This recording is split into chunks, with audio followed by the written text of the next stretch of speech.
2027 সালে যারা এসএসসি পরীক্ষা দিবে তাদের জন্য কিন্তু রুটিন প্রকাশিত হয়েছে। এসএসসি 2027-এর পরীক্ষা হবে হচ্ছে আগামী বছরের 7 জানুয়ারি এবং পরীক্ষা শেষ হবে হচ্ছে ফেব্রুয়ারি মাসের 6 তারিখ। তো রুটিনটা যেটা প্রস্তাবিত হয়েছে সেই রুটিনটা আমি একটু তোমাদের দেখাবো। দেখো, সেটা হচ্ছে যে 2027 সালের এসএসসি পরীক্ষার বাংলা প্রথম পত্র পরীক্ষা হচ্ছে 7 তারিখ, বাংলা দ্বিতীয় পত্র পরীক্ষা হচ্ছে 9 তারিখ শনিবার। দেখো, পরীক্ষার আগে কিন্তু একদিন ছুটি, এর আগে কিন্তু 2 দিন বা 3 দিন করে ছুটি ছিল, এই রুটিনটার কিন্তু একদিন করে ছুটি।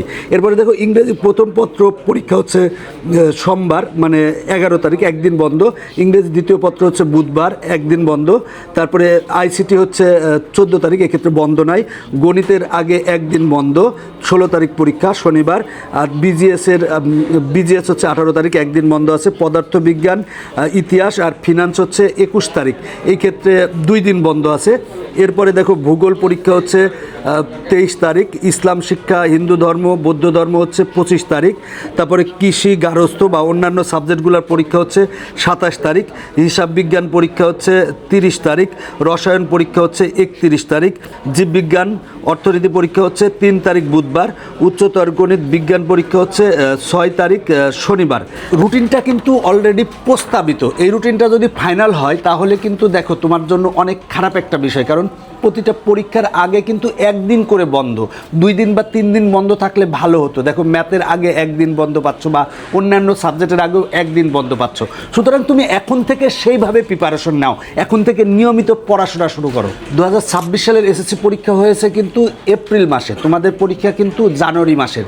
প্রায় 3 মাস বা 3.5 মাস কিন্তু পরীক্ষা যেহেতু এগিয়ে এসেছে, তাই এখন তোমাকে কিন্তু অনেক বেশি করে পড়াশোনা করতে হবে, অনেক বেশি এফোর্ট দিতে হবে।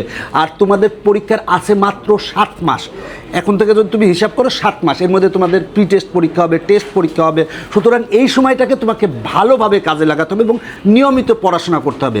তুমি যদি ভালোভাবে কাজে লাগাতে চাও সেক্ষেত্রে আমাদের বইগুলো সংগ্রহ করতে পারো। দেখো, আমাদের এই যে ইজি ম্যাথ বই, এসএসসি 27-এর জন্য এই ইজি ম্যাথ বইটাতে কিন্তু 1539টি কিউআর কোড আছে। এই 1539টা কিউআর কোড মানে 1539টা ভিডিও আছে।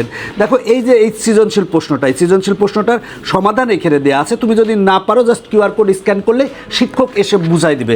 এই বইগুলো যদি তুমি সংগ্রহ করো তোমার জন্য অনেক ভালো হবে। তাছাড়া সকল বিষয়ের জন্য কিন্তু বাণিজ্য, তারপরে বিজ্ঞান, তারপর মানবিক, সকল বিভাগের কিন্তু সকল বিষয়ের 500 করে এমসিকিউ সাজেশন আছে এই বইটা কিন্তু অনেক ভালো একটা বই। তাছাড়া তোমার এই যে কেমিস্ট্রি বই আছে, এরপরে তোমার পদার্থবিজ্ঞান বই আছে, এছাড়া অনেক সব সাবজেক্টেরই বই আছে। যারা 2027 সালে পরীক্ষা দেবা তারা আমাদের এই বইগুলো সংগ্রহ করো। আর কোনো ভয় পাওয়ার কিছু নাই, এখন থেকে নিয়মিত পড়াশোনা করো, এমনভাবে নিয়মিত পড়াশোনা করো যাতে কামব্যাক দিতে পারো। এই 6 মাস তুমি প্রতিদিন 5 থেকে 6 ঘন্টা পড়াশোনা করো, ইনশাআল্লাহ তুমি 1200+ নাম্বার পাবে। আমাদের এই ইজি সিরিজের বইগুলো যদি তুমি সংগ্রহ করো অনেক ভালো হবে এবং বাসায় বসে তুমি প্রিপারেশন নিতে পারবে। এবং ইজি সিরিজের বইগুলো সংগ্রহ করার জন্য তোমরা ভিজিট করো www.tpl.com.bd এই ওয়েবসাইট থেকে, অথবা ফোন করো 01765 এই নাম্বারে ফোন করতে পারো। বইগুলো সংগ্রহ করো, সংগ্রহ করে নিয়মিত পড়াশোনা করো। নিয়মিত পড়াশোনার কোনো বিকল্প নাই। তুমি বিভিন্ন জায়গায় দৌড়াচ্ছ, যেখানে যাও, কোচিংয়ে যাও, প্রাইভেট পড়ো বা যাই করো, নিজেকে 5 থেকে 6 ঘন্টা পড়তে হবে। নিজে যদি 5 থেকে 6 ঘন্টা পড়তে পারো তাহলে তোমার সফলতা আসবে। আর এই ক্ষেত্রে আমি বলবো যে আমাদের এই ইজি সিরিজের বইগুলো তোমার জন্য অনেক সহায়ক হতে পারে।